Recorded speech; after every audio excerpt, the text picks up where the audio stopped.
I've been trucking for nearly 15 years now, and one experience from 2017 still haunts me. I was making an overnight haul through the Mojave Desert in California, heading to Arizona. I was delivering appliances, but honestly, I don't remember much about the load itself. It was pitch black, with dim headlights that made driving challenging. The road was mostly empty, and I debated pulling over to wait for sunrise, but I needed the money and kept going, despite the risk. About an hour before dawn, I saw headlights approaching quickly in the distance. Fearing it might be an animal, I slammed on the brakes, screeching to a stop just inches from a car with its hazard lights flashing. The car was oddly parked directly in the middle of the road, with the passenger door wide open. I wasn't scared at first, more curious. I thought maybe someone needed help or a jump start. I backed up and parked my semi, considering putting out some flares, but decided against it, given there were no other vehicles around. I got out and approached the car, which was a new red Ford Fusion. As I got closer, I saw that the car was empty. I checked the back seat and everywhere else, but there was no one inside. Unease set in as I looked around, feeling like I was being watched. The stillness of the desert made it eerily quiet, with only the faint click of the hazard lights breaking the silence. I decided to check the trunk, which was locked and jammed shut. I used the key from the ignition to unlock it and pried it open from inside the back seat. To my surprise, the trunk contained 3 garbage bags and a rope tying it closed.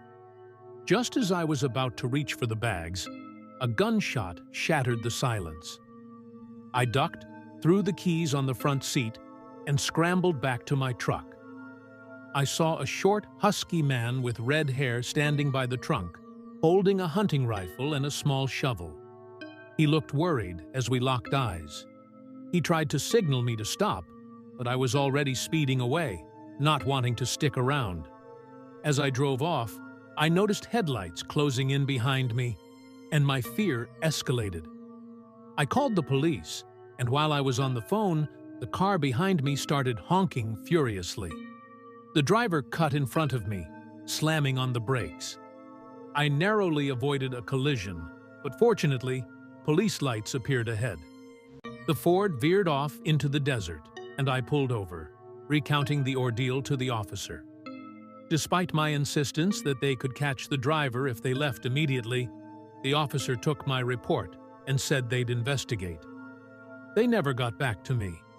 Some of my friends think the man was burying bodies, though the bags and shovel seem too small for that. I prefer to believe he was dealing with something less sinister, like a sick animal. Regardless, I've never felt comfortable driving through deserts at night since that incident. As a trucker, I've seen plenty of routine videos online from younger drivers sharing their experiences and tips.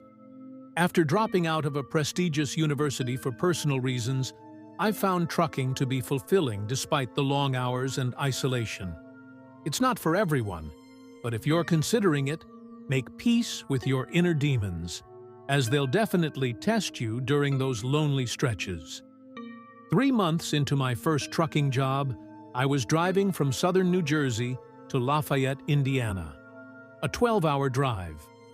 I was pushing myself, and after completing an 8-hour trip, I decided to drive through the night to avoid unnecessary stops.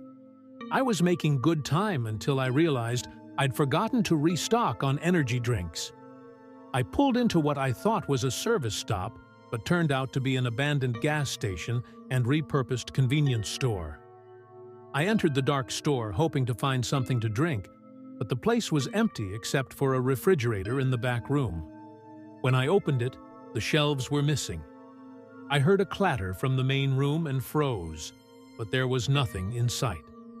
Feeling uneasy, I quickly bought a drink at a nearby open store and got back to my truck.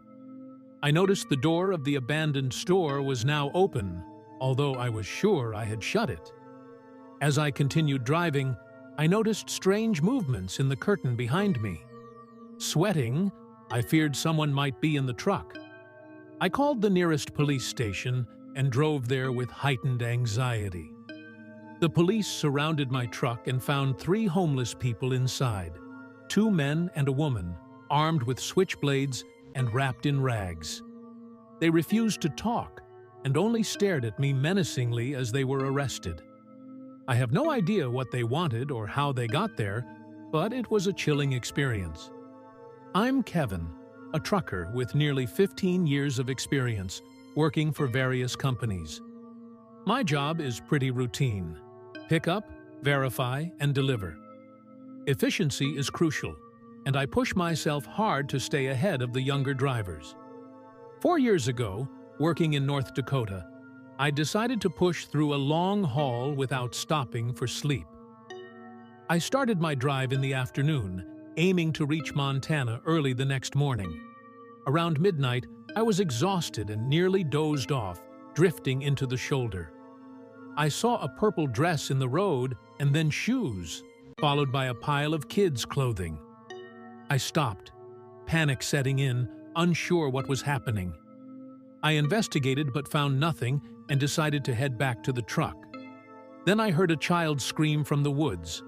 Terrified, I jumped back into the truck and turned on the headlights, illuminating several people trying to lure me into the woods with a speaker playing fake child screams.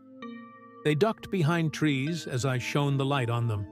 I quickly started the truck and sped off, narrowly avoiding something thrown at my passenger window.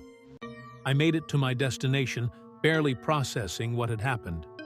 I reported the incident to the police, who said they would investigate. To this day, I still don't understand what those people were planning, or why they didn't act when they had the chance. It was the most disturbing experience of my trucking career.